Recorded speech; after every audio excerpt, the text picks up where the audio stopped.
যাচ্ছে শুকনো লঙ্কা, গোটা এলাচ আর লবঙ্গ, গোটা জিরে।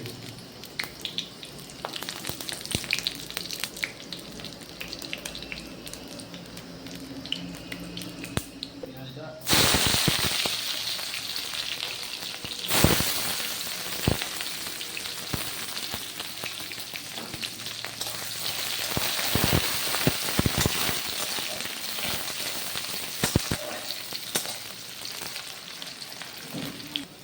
গ্রেট করা আদা রসুন দিয়ে দিলাম।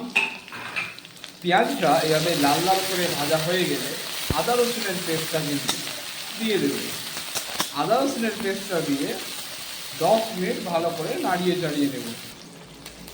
হলুদ গুঁড়ো দিয়ে দেবেন পরিমাণ মতন, জিরে গুঁড়ো পরিমাণ মতো, ধনে গুঁড়ো পরিমাণ মতো।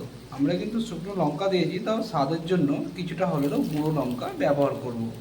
ভালো করে এগুলো পেস্ট করার জন্য ভালোভাবে 10 মিনিট গ্যাসের আঁচটা হালকা করে বাড়িয়ে নিয়ে নাড়িয়ে চাড়িয়ে নিতে হবে।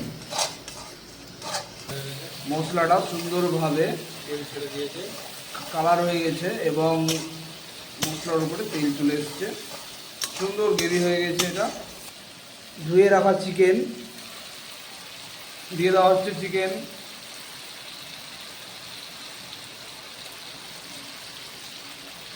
চিকেনটা দেওয়ার পরে কিন্তু ভালো করে গ্যাসের আঁচটা লো ফ্লেমে ভালো করে নাড়িয়ে চাড়িয়ে নিতে হবে, মশলার সাথে পেস্ট করে নিতে হবে।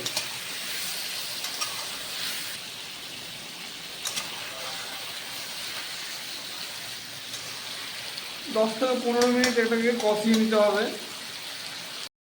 লবণটা ছড়িয়ে নিতে হবে। মশলাটা পরিমাণ মতো ছড়িয়ে নিতে হবে।